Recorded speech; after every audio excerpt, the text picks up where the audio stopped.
Bueno, bienvenidos chicos a la sesión virtual número 3. En la clase anterior logramos hacer la demostración o terminamos realizando la demostración de cómo se calculaba el caudal volumétrico Q y el caudal másico M punto superior.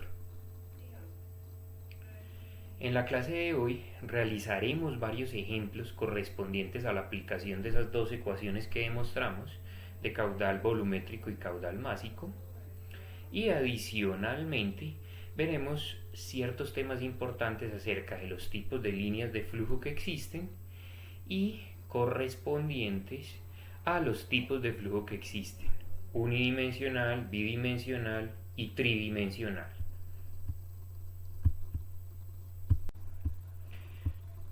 Ya estudiado el concepto de caudal volumétrico, caudal másico y velocidad media, procedamos con el primero de los ejemplos o primero de los ejercicios para el estudio de estos conceptos. Cuando fluidos viscosos e incompresibles, ya sabemos que un fluido incompresible es aquel cuya densidad ante cambios de presión no varía considerablemente. Fluidos viscosos son aquellos en los cuales la viscosidad juega un papel muy importante. Entonces, cuando este tipo de fluidos viscosos e incompresibles fluyen entre dos placas fijas y el flujo es laminar y bidimensional, de esos dos conceptos ya definimos el primero, flujo laminar. El concepto de flujo bidimensional no lo hemos estudiado, lo estudiaremos en la próxima sesión virtual. El perfil de velocidades es parabólico y está dado por la ecuación que nos muestran aquí en la diapositiva. La velocidad en función de y es UC, que es la velocidad máxima del perfil de velocidades, muy similar a los ejercicios que hacíamos en el tema de viscosidad, por 1 menos y al cuadrado, donde y es la variable, dividido b al cuadrado. Nos dicen, la separación entre las dos placas es 2b. Entonces tenemos dos placas fijas y la separación entre ellas, la distancia desde la placa superior hasta la inferior, es 2 veces b. Nos piden determinar el caudal unitario Q minúscula. Este concepto de caudal unitario Q minúscula no lo hemos estudiado, pero lo estudiaremos a continuación. Calcule y dibuje el perfil de velocidad media. A continuación, utilizando tablero y marcador, vamos a realizar o vamos a ejecutar la solución de este ejemplo 1.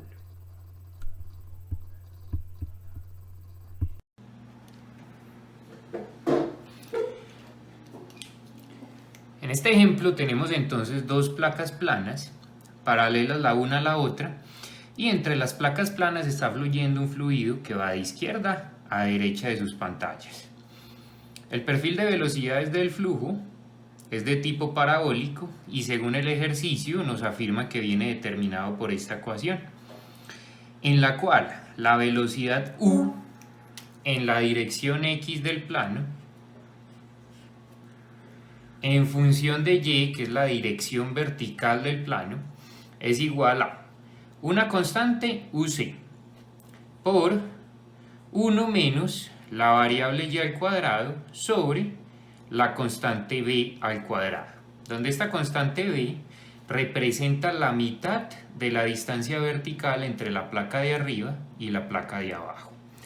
La distancia total entre esas dos placas es entonces 2 veces b. Nos piden calcular el caudal unitario Q minúscula que está fluyendo entre esas dos placas. Este concepto de caudal unitario es nuevo para nosotros, pero es un concepto bastante sencillo. Simplemente es la relación entre el caudal volumétrico Q mayúscula y el ancho de la sección transversal por la cual está fluyendo ese caudal volumétrico. En el caso de nuestro ejemplo o de nuestro ejercicio, no nos dan o no es conocido ese ancho del canal. Vamos a suponerlo igual a B mayúscula. ¿Qué tenemos entonces respecto a este caudal unitario? Si por una sección transversal como esta que les dibujo está fluyendo en total un caudal volumétrico Q mayúscula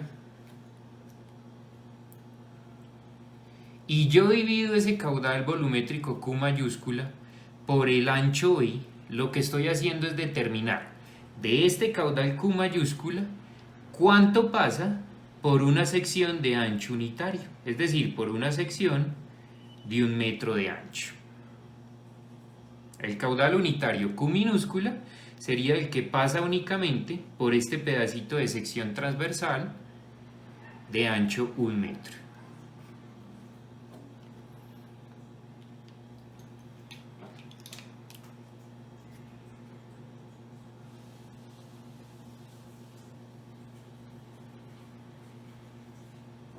Es claro entonces que para poder calcular ese caudal unitario necesitamos primero calcular el caudal volumétrico Q mayúscula. La sesión virtual anterior llegamos a la conclusión que ese caudal volumétrico se puede calcular como la integral de área o integral de superficie de la velocidad por el coseno del ángulo θ. Recuerden que este ángulo θ es el ángulo entre el vector velocidad y el vector área, por el diferencial de área. Este caudal volumétrico lo dividimos entonces por el ancho B mayúscula de nuestro canal. Para la velocidad que aparece dentro de la integral, que es esta que les señalo aquí, el ejercicio mismo nos está dando la expresión de esa velocidad. Miren bien que la variable y se encuentra al cuadrado, por lo tanto corresponde a la ecuación de una parábola. Aquí les dibujo el perfil de velocidades parabólico. El eje vertical o la variable y tiene su origen justo en la sección central, en la vertical del canal, o sea, justo aquí en la mitad. En la vertical tenemos y igual a 0. Como la altura total entre las dos placas es 2 veces b minúscula, entonces si aquí tenemos y igual a 0, la distancia hasta la placa superior es más b y la distancia hasta la placa inferior es menos b. b y b para un total de 2b. ¿Qué nos dice esta ecuación? Cuando y vale 0, es decir, justo aquí en el centro entre las dos placas, este término se nos va, queda igualado a 0. Y si este término queda igualado a 0, 1 menos 0, 1, por UC da UC. Entonces la velocidad U cuando y vale 0 es UC. Esa sería la velocidad justo aquí en el centro del canal, igual a la constante UC. Cuando y vale más B, es decir, cuando estamos justo aquí en la placa superior, la velocidad es exactamente igual a cuando y vale menos B, ya que la y está al cuadrado. Y cuando y vale menos b, estamos justo aquí en la placa inferior. Cuando y vale más o menos b, la velocidad sería igual a más o menos b al cuadrado sobre b al cuadrado da 1. 1 menos 1, 0, por uc da 0. En las placas superior e inferior, la velocidad sería igual a 0. Tiene todo el sentido del mundo, recuerden, por condición de no deslizamiento y por la fricción ejercida por esas placas, la velocidad en este puntico y en este puntico es 0. Conocida esa expresión para la velocidad, podemos reemplazar aquí dentro de la integral. Nos queda entonces que el caudal unitario sería igual a la integral de área, la velocidad la reemplazamos por la expresión que nos da el ejercicio, UC 1 menos y al cuadrado sobre b al cuadrado. Ya reemplazamos la velocidad. Vámonos ahora para este término que es clave en los ejercicios de caudal, que es coseno de θ. Recuerden que el ángulo θ, como lo mencionamos ahorita, es el ángulo entre vector velocidad y vector área. El caudal en nuestro ejercicio está atravesando la sección transversal entre la placa superior y la placa inferior. Dibujemos esa sección transversal aquí para analizarla.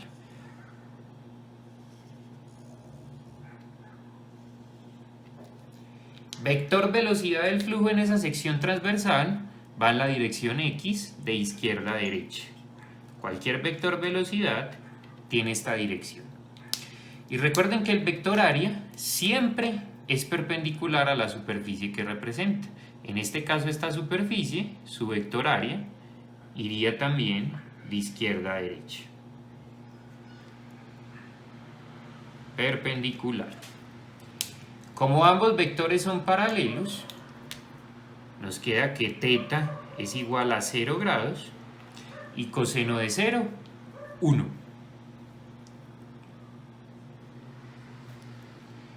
Listo el coseno de θ, procedamos a analizar el diferencial de área. Como nuestra sección es una sección rectangular de ancho supuesto B mayúscula, nuestro diferencial de área se puede tomar como una pequeña lámina de ancho B mayúscula, y si el eje vertical es el eje Y, entonces la altura de esa pequeña lámina, esta pequeña alturita, sería un diferencial de Y.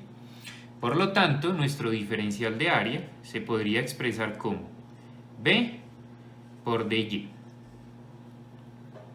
Reemplacemos aquí entonces nuestro diferencial de área.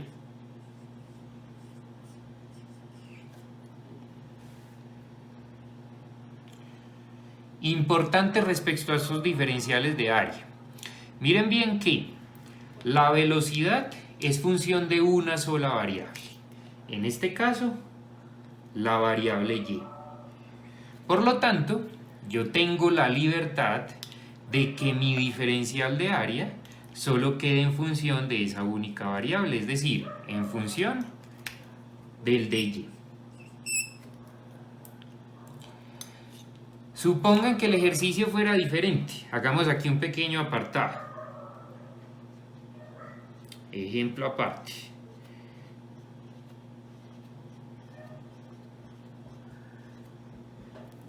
En el caso hipotético de que el ejercicio nos hubiera dicho que la velocidad es función de x y de y,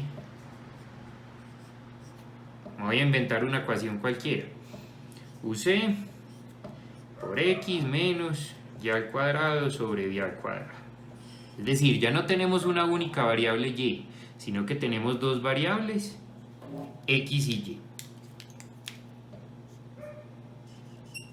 En este caso, mi diferencial de área debería considerar esas dos variables. Entonces, yo ya no podría dividir la sección rectangular en láminas de ancho constante B, sino que debería trabajar con un diferencial de área en forma de cuadrado y cuya área sería de x por dy. En este caso, el perfil de velocidades debería ir multiplicado por un diferencial de área igual a de x por dy. Tengan eso en cuenta para los demás ejercicios que hagan, no solo los que yo les voy a proponer, sino los que encuentren en los libros.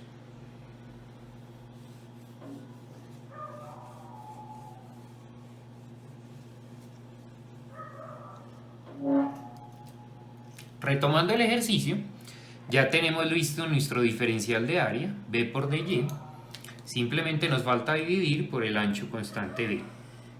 Y ojo, es muy importante tener en cuenta, esto es una integral de área, pero como el diferencial de área solo es función de dy, nos basta con una única integral, donde ese diferencial de y, ¿entre qué variables varía?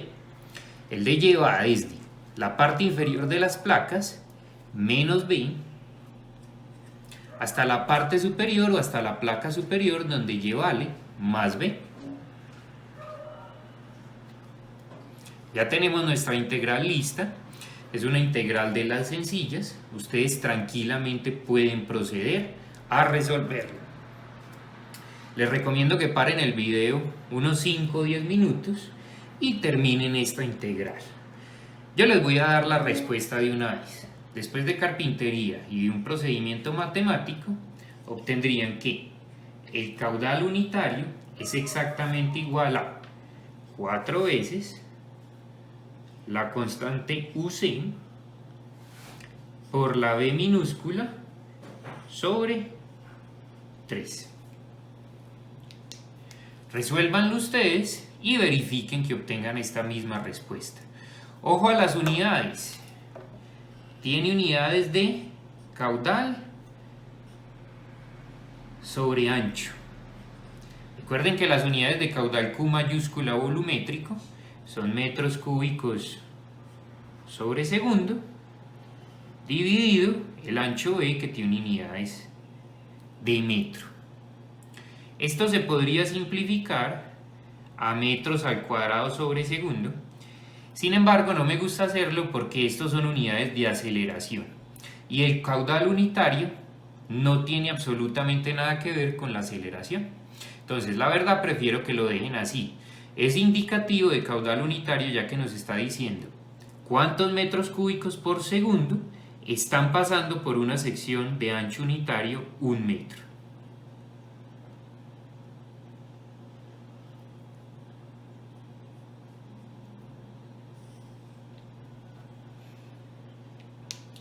Adicional al cálculo del caudal unitario, el ejercicio nos pedía también calcular la velocidad media.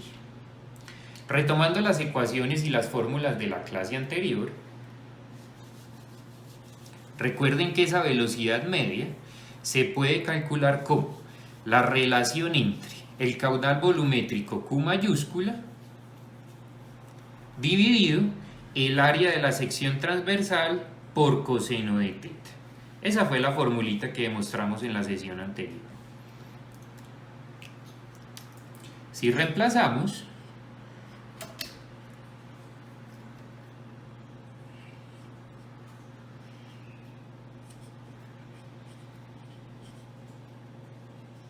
nos quedaría el caudal volumétrico Q mayúscula, ¿sí?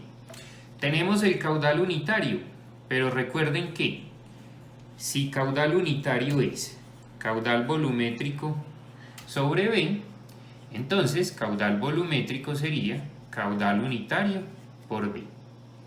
Reemplazando aquí arriba nos quedaría caudal unitario, que es 4UC por B sobre 3,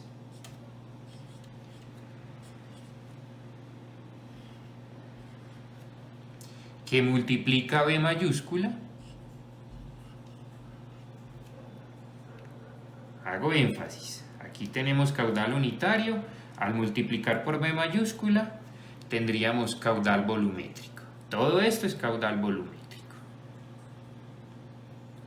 Dividido el área, recuerden que el área que había entre las dos placas tenía por altura 2 veces B minúscula y habíamos supuesto un ancho B mayúscula.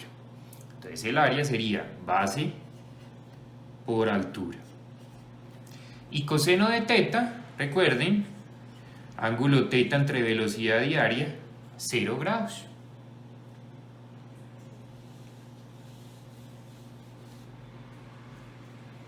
Si procedemos a resolver, coseno de 0 es 1, esta B se cancela con esta B, esta B minúscula con esta B minúscula, y nos queda que la velocidad media es exactamente igual a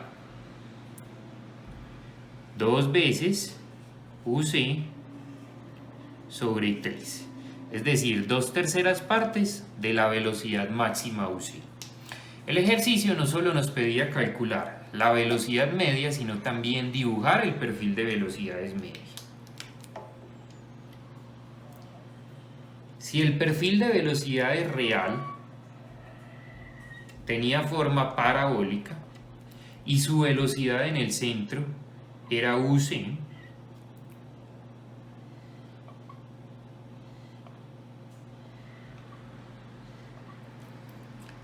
este resultado de la velocidad media nos está diciendo: esta velocidad media es las 2/3 partes de la velocidad máxima UC. La velocidad media vendría aquí hasta las 2/3 partes de la velocidad máxima. Recuerden que la velocidad media es un perfil de velocidades uniforme retomando lo que explicamos en la sesión anterior, ese perfil de velocidad es uniforme, es un perfil supuesto. El perfil real es este de color rojo, de esta manera se comporta la naturaleza, pero para evitar trabajar en los cálculos de ingeniería con un perfil parabólico constantemente, lo cual dificultaría considerablemente los cálculos, los ingenieros recurrimos a este perfil de velocidades medio, el cual es un perfil de velocidades uniforme, para que los cálculos sean mucho más sencillos. Este perfil verde es entonces un perfil supuesto, un perfil simplificado por nosotros como ingenieros, que tiene la particularidad que el caudal volumétrico Q mayúscula generado por el perfil verde es exactamente igual al caudal volumétrico Q mayúscula generado por el perfil rojo.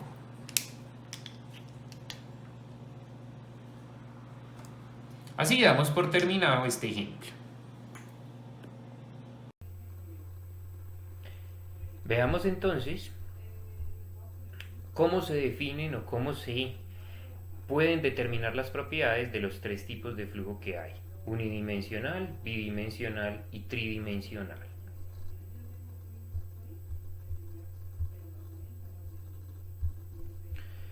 Primero que todo, tenemos que entender cuáles son las tres direcciones principales del flujo. Obviamente son X, Y y Z, pero la X no es cualquier dirección y la Y y la Z no son cualquier dirección. Si tenemos un canal rectangular como este que les estoy dibujando,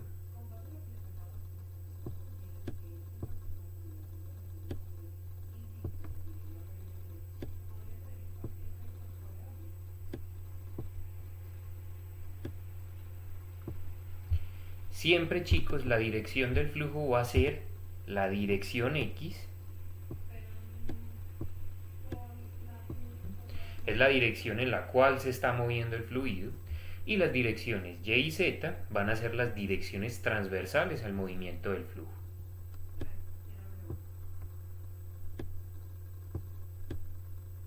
Esta sería entonces mi dirección y la vertical mi dirección Z.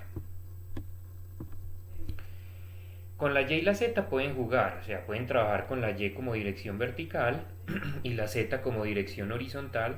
Sin embargo, a mí personalmente, en flujos tridimensionales me gusta trabajar siempre la Z como dirección vertical. Entonces, primero que todo, hablemos acerca de los flujos tridimensionales. Entonces, los flujos tridimensionales son los más comunes en la naturaleza. Generalmente no hay necesidad de hacer simplificaciones para uno encontrar un flujo tridimensional. Hablemos, por ejemplo, del río Medellín. En la dirección X, es decir, en la dirección en la que se mueve el río Medellín, ¿cambian las propiedades del flujo? Obviamente sí. ¿Por qué? Pueden cambiar la profundidad y la velocidad del flujo. ¿Debido a qué factores? Por ejemplo, si durante el camino que el flujo del río Medellín sigue se encuentra con un escalón, justo ahí en el escalón el flujo cae o comienza a verter, y debido a esa caída vertical que tiene el flujo del río Medellín en ese escalón, la velocidad del flujo aumenta. Eso es un cambio de velocidad en la dirección X. Si el río Medellín sigue su camino y tiene que pasar por debajo de una estación del metro, generalmente el río va con una sección en forma trapezoidal.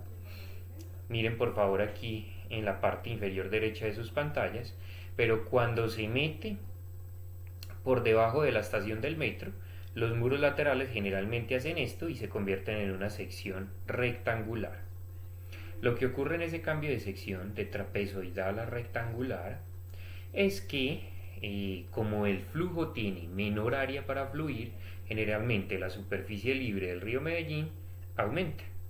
Eso es un cambio de profundidad en la dirección X del flujo. Entonces, hasta ahí tenemos cambios de propiedades del flujo en la dirección X. En las direcciones Y y Z, ¿por qué puede cambiar la velocidad del flujo, por ejemplo? Entonces, en la dirección Y, en la dirección horizontal nos encontramos los muros laterales del río Medellín, ¿sí? En este caso, podríamos decir que la velocidad cambia en esa dirección Y porque va a ser la máxima velocidad justo en el centro del canal y la mínima velocidad, inclusive correspondiente con cero, justo donde el flujo se toca con los muros laterales. Diagramemos eso en un dibujo.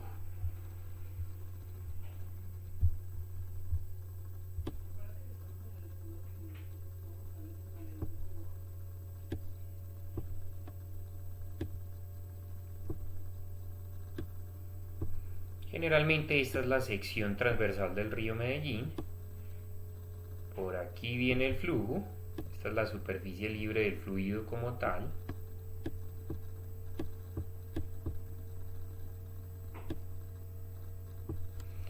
Y tenemos entonces que en la dirección Y la velocidad máxima se encontraría justo aquí en el centro del canal, mientras que en las laterales, en el muro izquierdo en dirección del flujo, tenemos velocidad cero y en el muro derecho en dirección del flujo tenemos velocidad cero. Generalmente el perfil de velocidades se comporta de forma muy similar a esto que les estoy dibujando. Un perfil de velocidades aproximadamente parabólico. Miren que efectivamente la velocidad está cambiando o está variando en la dirección Y horizontal del espacio. Entonces, acabamos de discutir por qué la velocidad cambia en X y por qué cambia en Y. Ahora analicemos la dirección Z. En la dirección Z ocurre algo muy similar a lo que ocurre en la dirección Y. La velocidad máxima la tendríamos en la parte superior, en la superficie libre, y conforme nos acercamos al fondo, moviéndonos en la dirección menos Z, comenzamos a acercarnos a una velocidad de cero. Ocurriría algo como lo siguiente. Tenemos entonces, aquí en la superficie libre, la máxima de las velocidades, y a medida que vamos bajando en Z, esa velocidad va disminuyendo hasta que en el fondo del canal la velocidad cero. Tenemos entonces un perfil de velocidades muy similar a este que les estoy dibujando.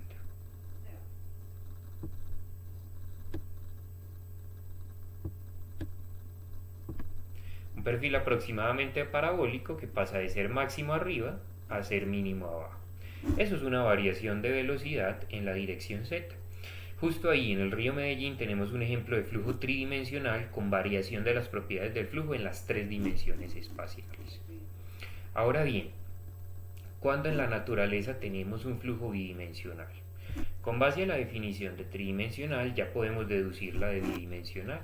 Si tridimensional es un flujo cuyas propiedades varían en las tres direcciones del espacio, bidimensional será un flujo cuyas propiedades varían solamente en dos direcciones del espacio.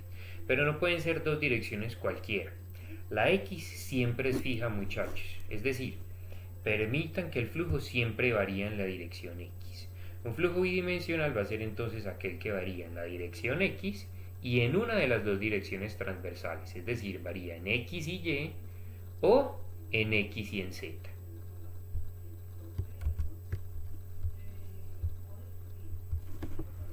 Un ejemplo típico de flujo bidimensional ocurre en cuerpos de agua muy anchos. Por ejemplo, si ustedes tienen un río muy ancho como el Amazonas, mucho más ancho que el río Medellín,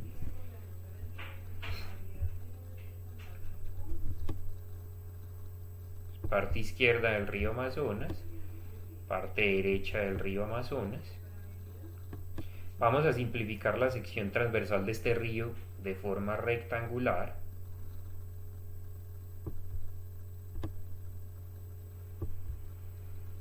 Y esta es la superficie libre del río.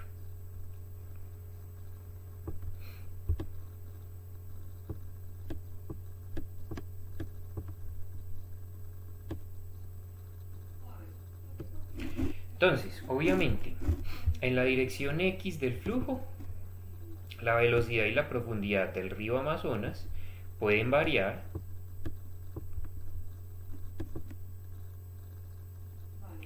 por los motivos que ya conocemos.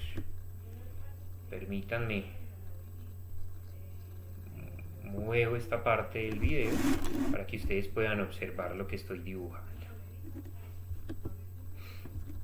Entonces, en la dirección X, la velocidad del río Amazonas puede variar porque se encuentra con obstáculos, se encuentra con escalones, se encuentra con pozos o huecos que hacen que la velocidad aumente, se encuentra con cambios de sección o de ancho del canal que hacen que la área por el cual puede fluir el río Amazonas disminuya, aumentando su profundidad, o aumente, disminuyendo su profundidad. Entonces, en la dirección X hay gran cantidad de motivos por los cuales la velocidad puede cambiar. Otro motivo importante es cuando cambia la rugosidad del fondo del canal. Por ejemplo, hay partes del río Amazonas en las cuales el fondo está lleno de sedimentos muy grandes, mientras que hay otras partes del río Amazonas que están llenas de sedimentos muy finos, como por ejemplo arena. En aquellas que están en contacto con sedimentos muy grandes, la velocidad será pequeña, porque esos sedimentos grandes generan más rugosidad o más fricción, mientras que en aquellas partes que tienen sedimentos finos como arena, ese sedimento genera menos fricción que un sedimento muy grande, entonces allí la velocidad va a ser mayor.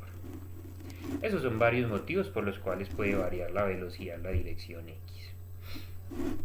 ¿Qué motivos pueden hacer variar la velocidad en la dirección Y? Los mismos que el ejemplo del río Medellín. Cerca al muro izquierdo y derecho la velocidad es 0 y en el centro la velocidad es la máxima.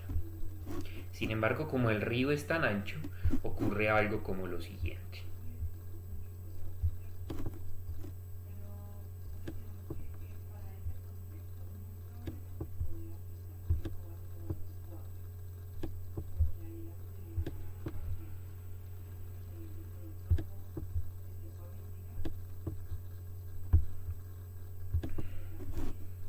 Entonces, la velocidad se mantiene aproximadamente uniforme, lejos de los muros laterales. En toda esta zona tenemos velocidades muy similares.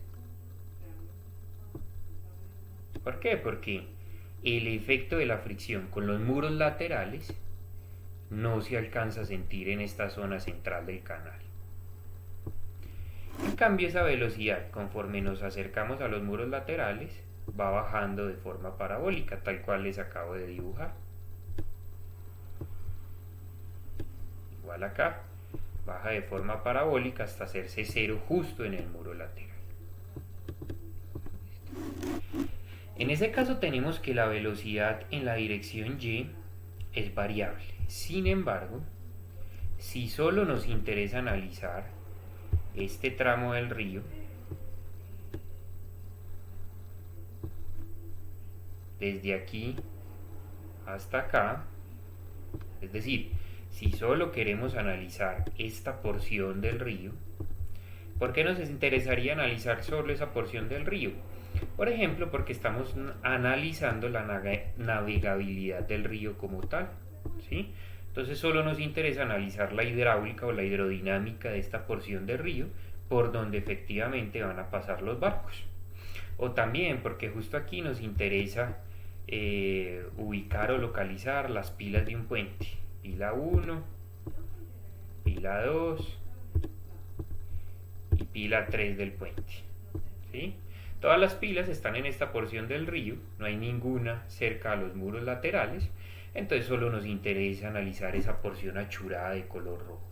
Si solo analizamos esa porción achurada de color rojo, miren que solamente nos interesaría esta porción del perfil de velocidades que les estoy encerrando con este cuadrado de color rojo.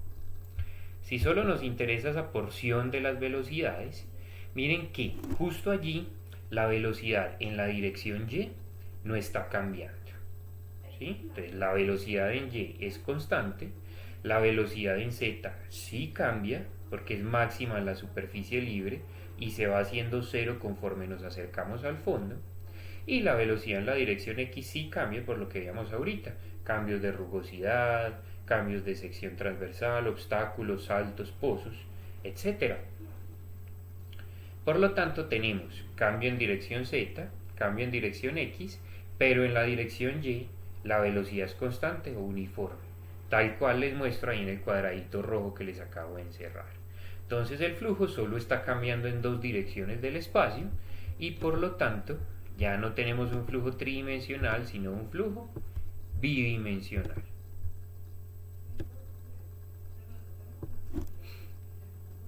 Por último, el flujo más extraño de todos es el flujo unidimensional.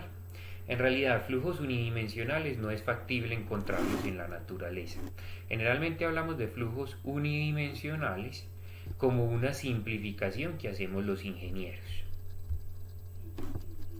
Por ejemplo,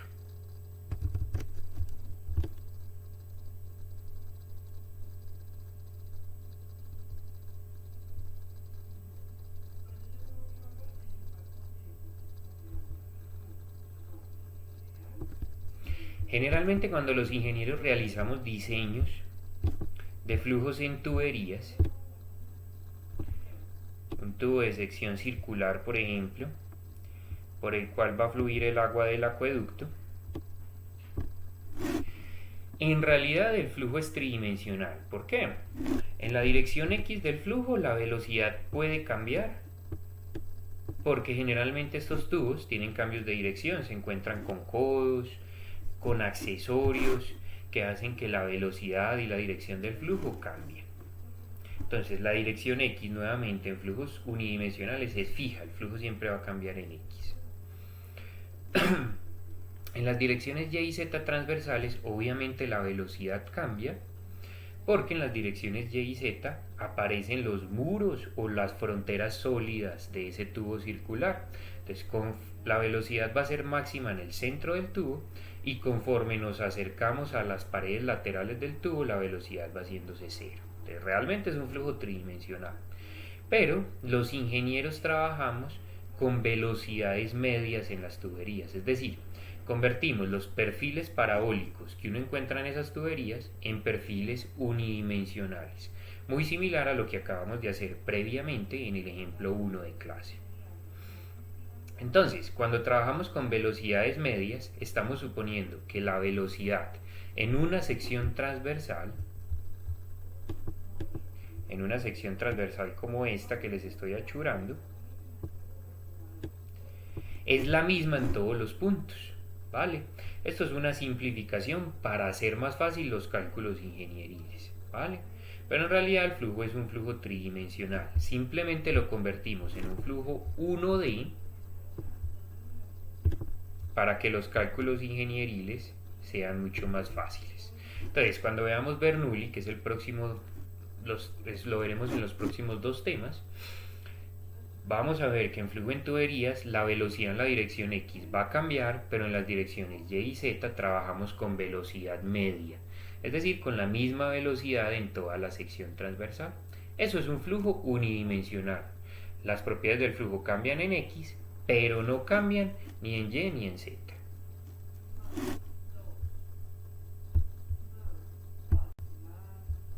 Veamos justo ahora en qué consisten los tres tipos de línea que existen en dinámica de fluidos. La primera, la línea de corriente; la segunda, la línea de trayectoria; y la tercera, la línea de traza. Las líneas de corriente, como pueden ver aquí en la diapositiva, son líneas instantáneas, oigan bien, pilas con esa palabra, líneas instantáneas, que son tangentes a la dirección del flujo en cada punto del dominio. Eso quiere decir que son tangentes a los vectores velocidad. Cuando yo digo líneas instantáneas, estamos haciendo referencia a que si, por ejemplo, si tenemos un río, el río Medellín, retomemos el ejemplo del mismo,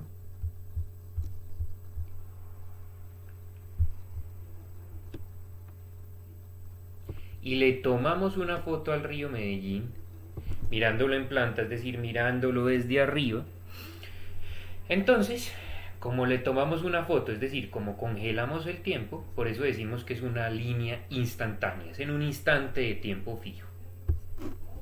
Si yo procedo a dibujar los vectores velocidad del río Medellín, tendría algo como esto: vector velocidad 1, vector velocidad 2 y vector velocidad 3. Recuerden la definición de línea de corriente. Primero, instantánea, porque congelamos el tiempo. tomamos una foto.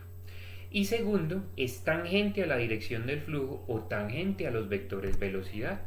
Entonces voy a dibujar esa línea de corriente.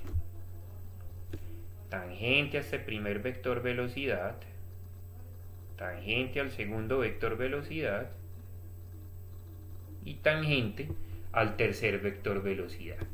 Esa línea verde es una línea de corriente.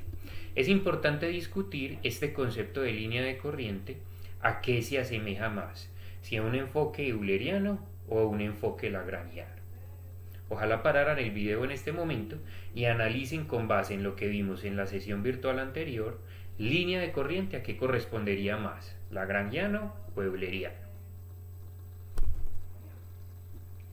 La respuesta es a un enfoque euleriano. ¿Por qué? Porque recuerden que el enfoque lagrangiano sigue las partículas a medida que el tiempo corre, es decir, a medida que las partículas avanzan por su trayectoria. Como aquí lo que hicimos fue congelar el tiempo y dibujar los vectores velocidad en puntos fijos en el espacio, miren que se asemeja más a un enfoque euleriano, que analiza el movimiento en puntos fijos en el espacio.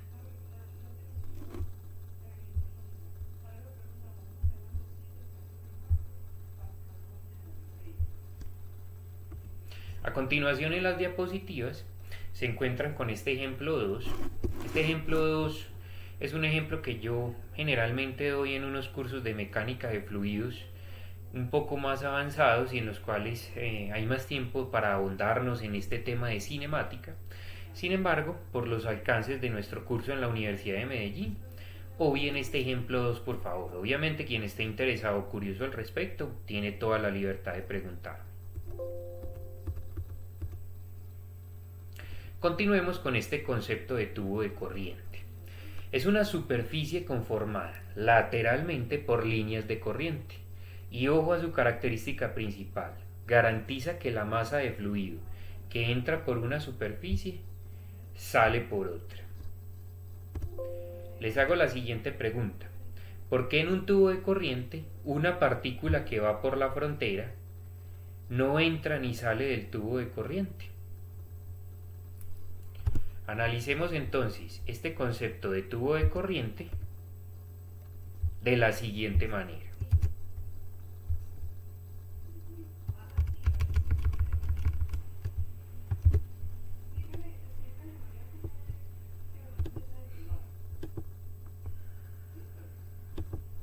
Entonces, recuerden, esto que ven en pantalla es un tubo de corriente. Simplemente, lateralmente, hay muchas líneas de corriente. Un tubo de corriente no es un tubo real, ya que las líneas de corriente en realidad son dibujadas por nosotros los ingenieros. Es algo más bien conceptual. Entonces, esta superficie lateral es una superficie conceptual o imaginaria compuesta por líneas de corriente. Entonces, primero, yo les decía, todo lo que entre por la entrada del tubo de corriente es exactamente igual a todo lo que sale. Es decir, la masa que entra, llamémosla M_in, es igual a la masa que sale, llamémosla M_out.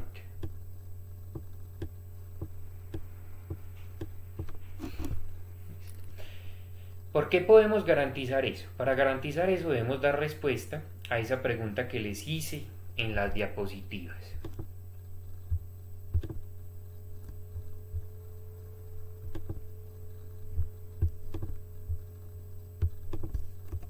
¿Por qué una partícula que va por la frontera no entra ni sale del tubo de corriente?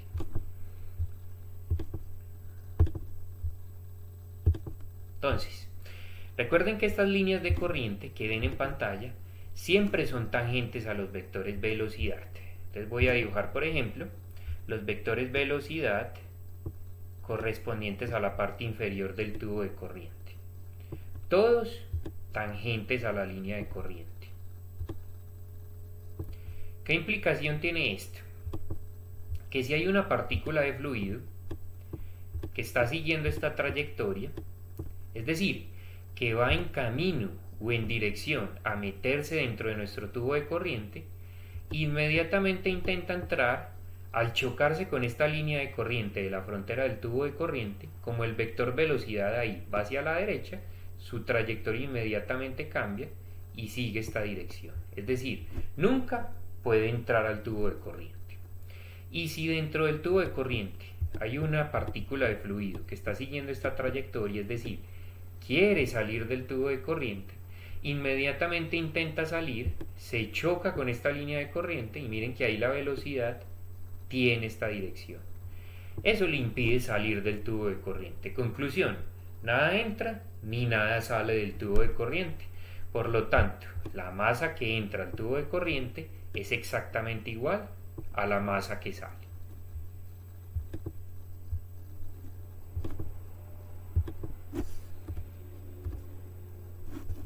Segunda tipo de línea, líneas de trayectoria. Estas son mucho más sencillas que las líneas de corriente, simplemente son líneas que indican el camino que siguen las partículas en el tiempo. Les hago la misma pregunta que en líneas de corriente. ¿Esto es un enfoque lagrangiano o euleriano? Sería un enfoque lagrangiano, ya que miren que las partículas están siendo seguidas en el tiempo y una sola partícula la estamos siguiendo a donde sea que ella vaya. Entonces corresponde al enfoque de Lagrange. Un ejemplo típico de línea de trayectoria son las huellas que dejamos al caminar por la playa. Esas huellas son indicativo de la trayectoria que nosotros como cuerpo en movimiento seguimos a medida que evolucionaba el tiempo. Eso es una línea de trayectoria. Lo que observan en la fotografía de la diapositiva es una fotografía de larga exposición. Es decir, es una fotografía que captura la luz del ambiente en el tiempo. No es instantánea, sino que permite capturar la luz a medida que el tiempo pasa. Y lo que están observando esas líneas de color naranja es la trayectoria que las partículas de aire caliente siguen en el tiempo. Por lo tanto, esas son las líneas de traza correspondientes a las partículas de aire caliente. Aire caliente debido a que es calentado por esa lámpara que hay aquí en la parte central de la fotografía. Por último están las líneas de traza, tercer tipo de línea. Entonces recordemos, líneas de corriente son instantáneas y tangentes a los vectores velocidad. Líneas de trayectoria son líneas que evolucionan en el tiempo y que muestran cómo la partícula se mueve en ese tiempo, nos muestran su trayectoria.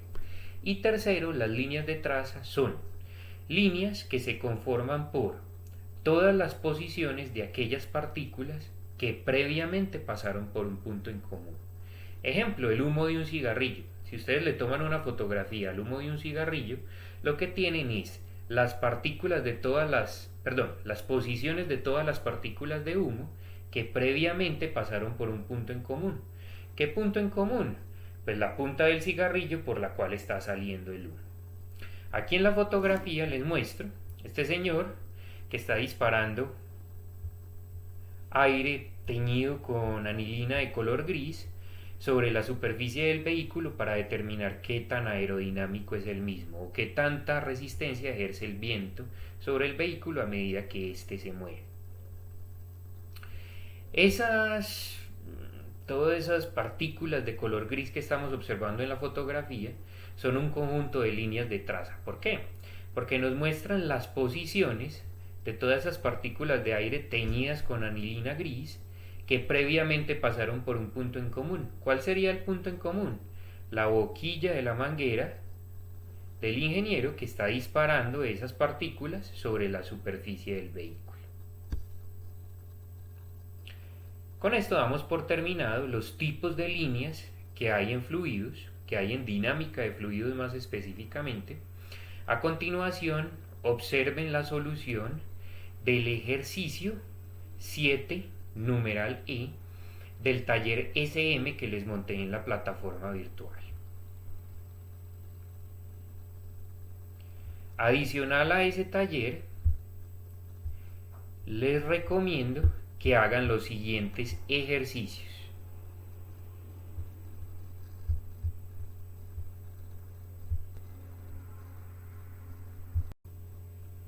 Realicen el ejercicio número 2, el ejercicio número 3 y el ejercicio número 4 de este taller para repasar los conceptos vistos en la sesión virtual anterior y la sesión virtual del día de hoy. El profesor a continuación va a realizar el ejercicio número 7, numeral E, es decir, el correspondiente a este perfil de velocidades.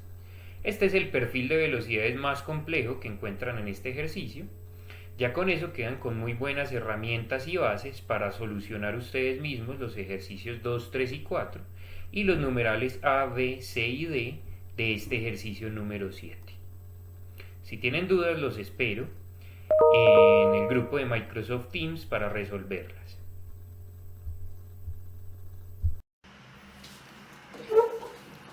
Vamos a resolver entonces el punto 7e del taller SM que les adjunto en la U virtual. En ese punto lo que nos están entregando es dos placas paralelas sólidas, placa superior, placa inferior, y lo que nos piden es calcular la velocidad media del flujo que va de izquierda a derecha entre esas dos placas. La única información que nos dan en ese numeral 7e del punto es: el perfil de velocidades se comporta de la siguiente manera. Forma parabólica en la parte superior y en la parte inferior. Pero entre esas dos formas parabólicas, el perfil de velocidades se comporta de forma uniforme. Entonces tenemos un perfil compuesto, repito, parábola, sección uniforme o de velocidades uniformes y parábola aquí al final nuevamente. La única información que nos entrega el ejercicio es la velocidad entre este punto y este, en el cual las velocidades son uniformes, es conocida e igual a B sub C. Y adicionalmente nos dice que de este punto inferior a este punto en el cual tenemos la primera parábola, esa distancia vertical es exactamente igual a la distancia desde este punto hasta el punto medio en el cual las velocidades son uniformes. El ejercicio nos dice que esas dos distancias son iguales. Como sabemos que las distancias son iguales, vamos a llamarlas B a la primera y B a la segunda.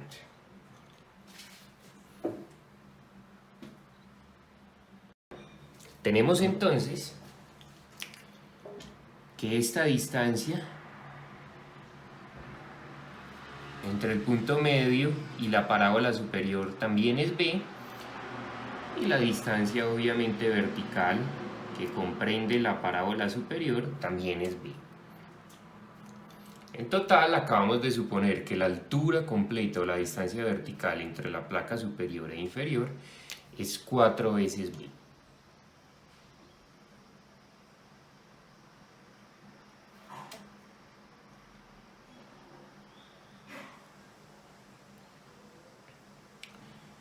Como el ejercicio se compone o está compuesto por un perfil de velocidades que es simétrico respecto al eje medio del canal, es decir, el perfil de velocidades de aquí para arriba es exactamente igual al perfil de aquí para abajo, perfectamente podemos calcular el caudal correspondiente a la mitad del perfil y al multiplicarlo por 2 obtenemos el caudal total que nos están pidiendo.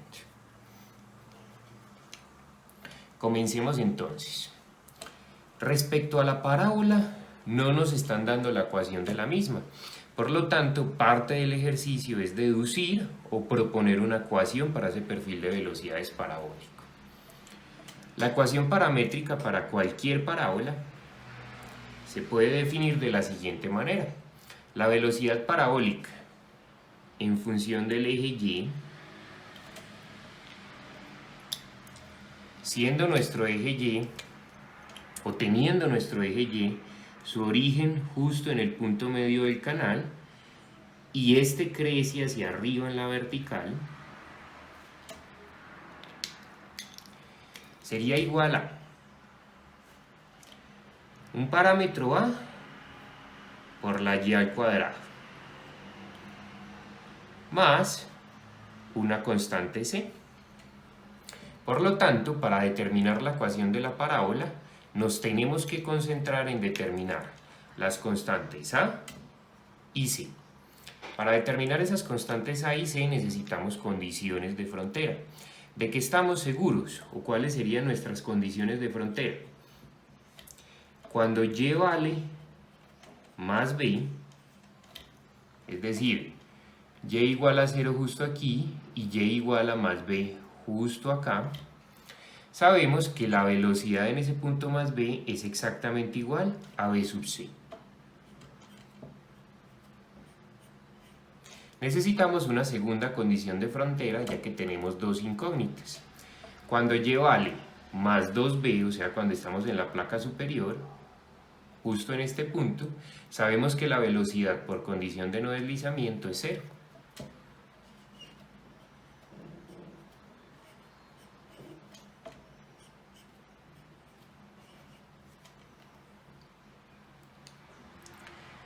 Llamemos a esta condición de frontera 1 y a esta condición de frontera 2. Utilizando la condición de frontera 1 tendríamos que la velocidad es b sub c igual a por y al cuadrado, pero y cuando la velocidad es b sub c es b más c. Y utilizando la condición de frontera 2, cuando la velocidad vale 0, reemplazamos la velocidad en la ecuación por 0, igual a por y al cuadrado, pero la y vale 2b cuando la velocidad es 0. Entonces 2b al cuadrado sería 4b al cuadrado más c. Tenemos entonces dos incógnitas A y C y dos ecuaciones. Tenemos un sistema cerrado, el cual es muy fácil de resolver.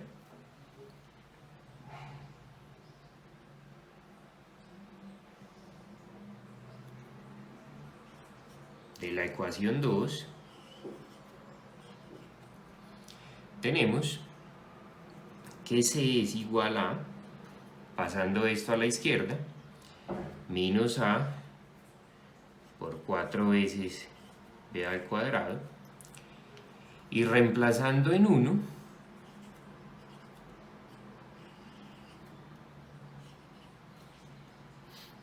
tenemos que BC es igual a por b al cuadrado más c, pero c es menos a por 4b al cuadrado.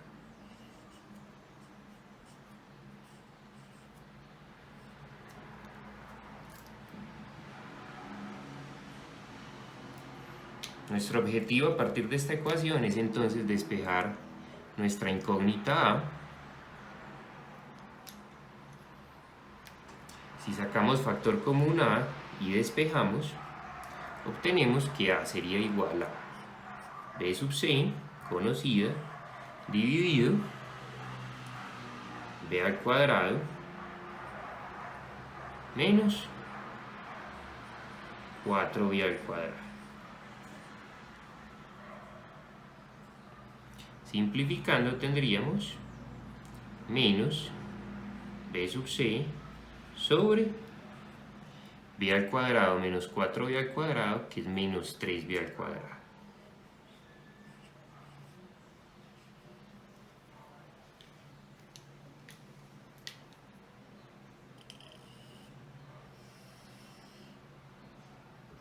Lista y calculada nuestra primera constante de la ecuación parabólica que estamos necesitando.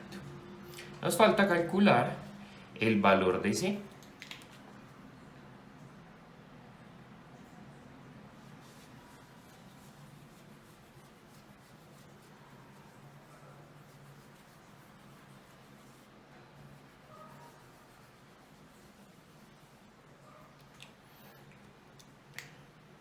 De la ecuación 2 sabemos que C es igual a menos A por 4b al cuadrado, y reemplazando el valor de A, que ya lo calculamos, tendríamos menos menos BC por 3B al cuadrado por 4B al cuadrado.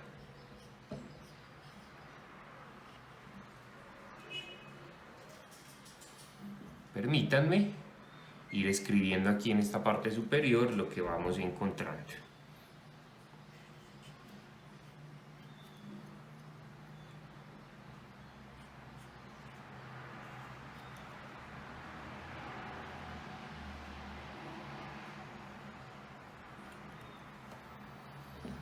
Despejando de aquí el valor de C, obtenemos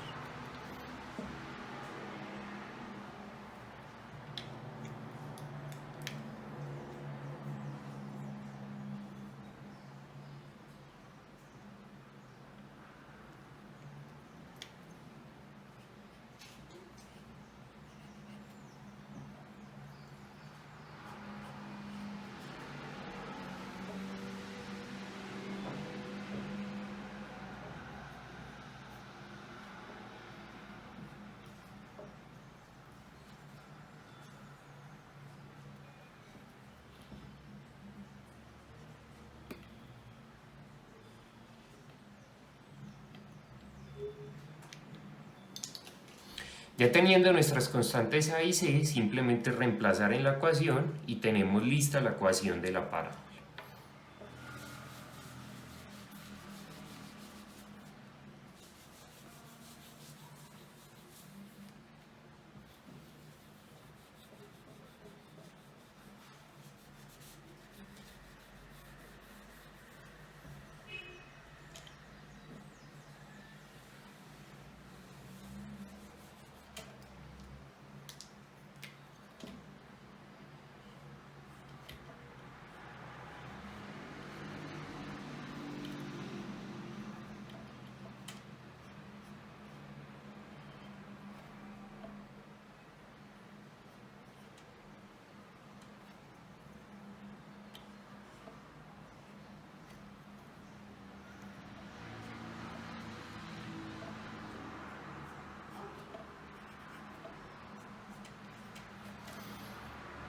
Siempre que determinen la ecuación para cualquier forma de un perfil de velocidades, verifiquen que efectivamente la ecuación final que obtengan sea válida o cumpla con las condiciones de frontera planteadas.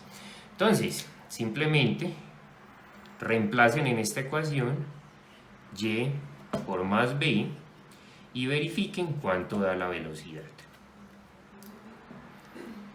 Entonces, efectivamente, nos quedaría menos bc sobre 3b al cuadrado por b al cuadrado más 4 tercios de bc. Las b al cuadrado se nos cancelan y nos quedaría menos 1 tercio de bc más 4 tercios de bc, que efectivamente es 3 tercios de bc, es decir, bc. Cumple con la primera condición de frontera: cuando y igual a más b, la velocidad debe ser bc. Y verifiquemos la segunda condición de frontera. Cuando y es igual a 2b, o sea, en la placa superior, la velocidad debería ser 0. Reemplacemos menos bc sobre 3b al cuadrado, estamos reemplazando aquí, por y al cuadrado, que es 2b, entonces 4b cuadrado, más 4 tercios de bc. Y al cuadrado se nos cancelan y nos queda menos 4 tercios de bc más 4 tercios de bc, efectivamente igual a 0. Se cumple que cuando y igual a más 2b en la placa superior, la velocidad por fricción es 0. La ecuación acabamos de demostrar que cumple satisfactoriamente con la forma parabólica, tiene una y al cuadrado, y con las condiciones de frontera que nos está planteando el ejercicio. Procedamos ahora, paso número 2, con el cálculo del caudal. La mitad del caudal sería igual a la integral de área de la velocidad parabólica, que viene dada por esta ecuación,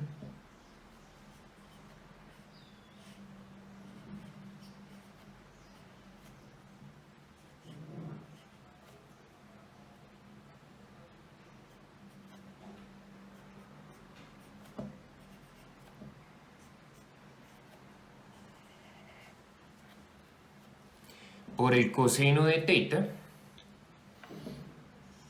En esta sección tendríamos una sección rectangular de ancho B mayúscula desconocido, en el cual el vector velocidad es perpendicular a esa área y el vector área también es perpendicular a esa área. Como los vectores son paralelos, coseno de teta es coseno de 0 grados igual a 1. Entonces, coseno de teta en esta ecuación es 1.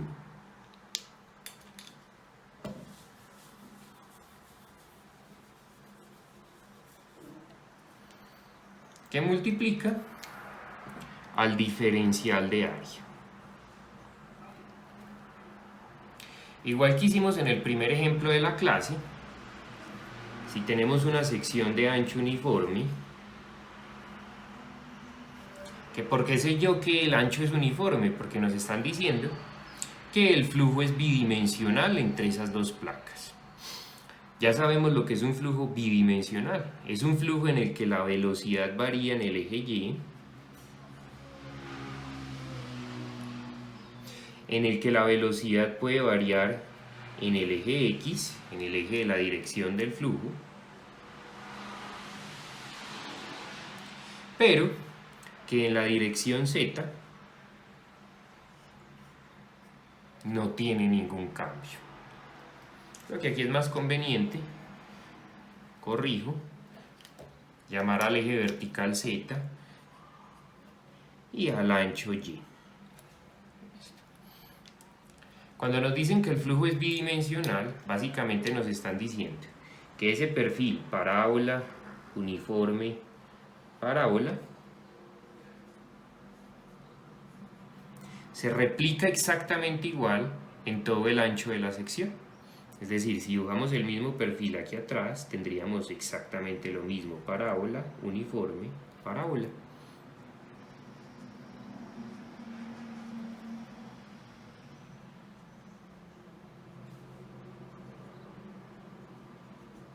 Esto es un flujo bidimensional. El perfil se replica en la dirección Y.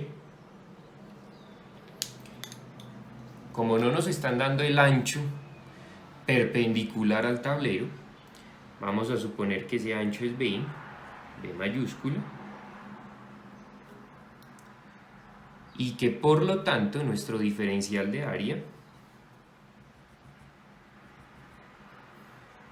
al saber que la velocidad solo varía en la dirección Z,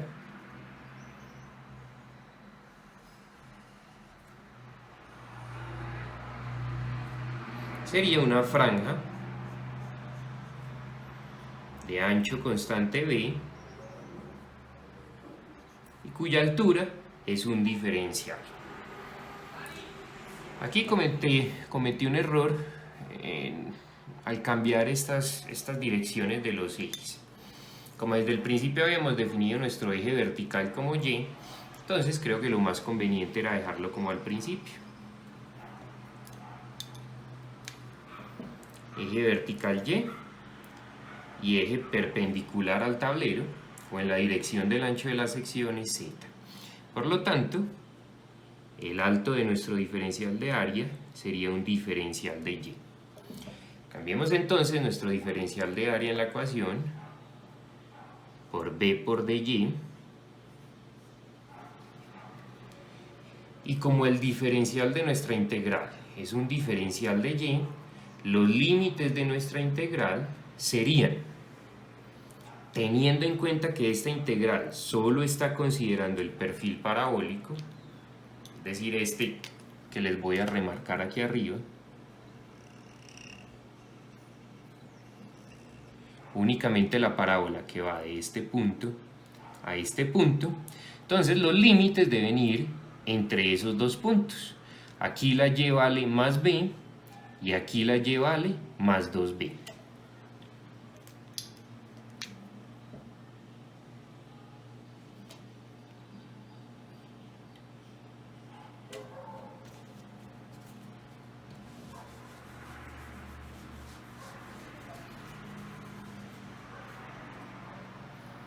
¿Qué tenemos en esta integral? Simplemente la integral de área de la velocidad parabólica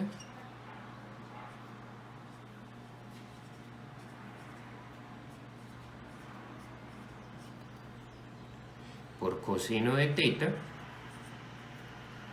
por el diferencial de área. ¿Listo? Velocidad parabólica, coseno de teta y diferencial de área. Ese es el caudal correspondiente únicamente al perfil que va desde más b hasta más 2b, es decir, al perfil parabólico. Nos falta sumarle el caudal correspondiente a la mitad de la parte uniforme que va desde y igual a 0 hasta y igual a más b. Eso nos daría la mitad del caudal que atraviesa desde este punto hasta este punto.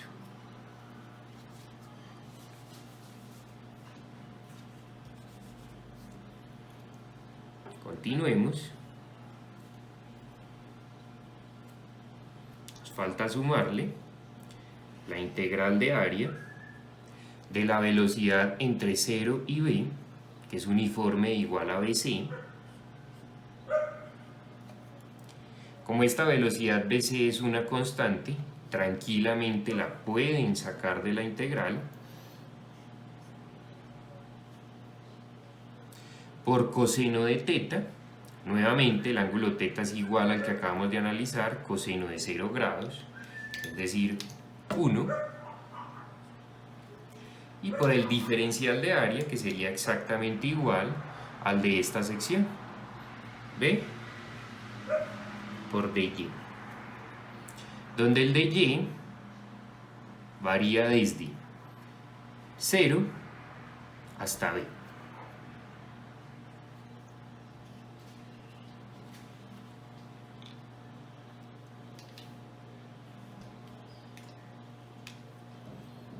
Para que nos quede claro, esta primera parte de la ecuación corresponde al perfil parabólico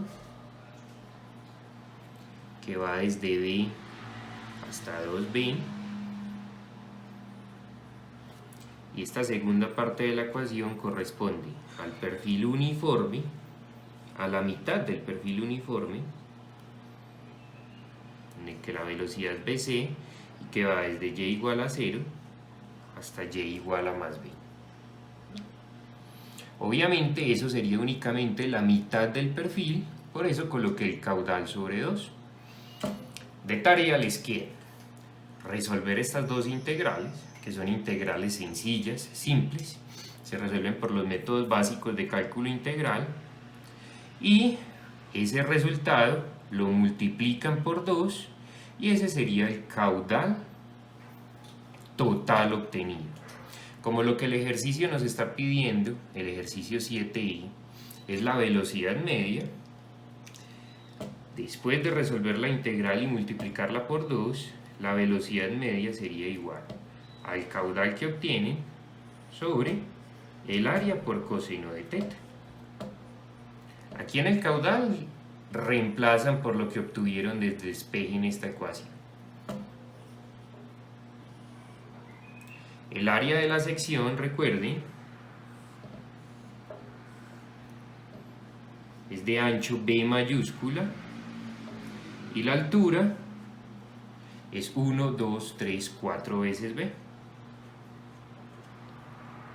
Entonces el área total sería B mayúscula base por altura 4b, y coseno de teta, igual que en estos dos casos, es coseno de 0, es decir, 1. De esta expresión pueden reemplazar o pueden despejar, perdón, la velocidad media.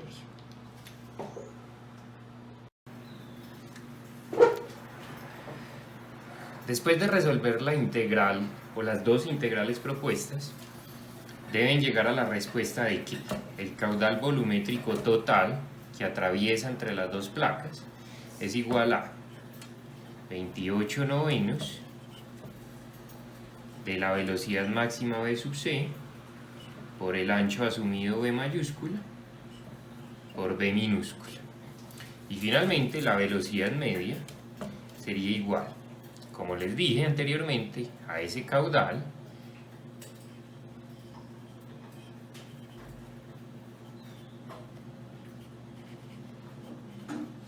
dividido el área por coseno de teta, que es 1.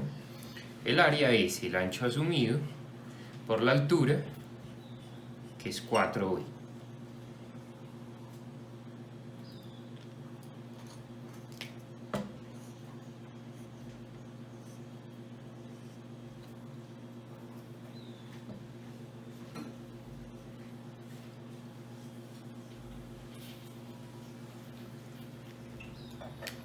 Finalmente obtenemos que la velocidad media sería entonces 7 novenos de la velocidad máxima V sub c.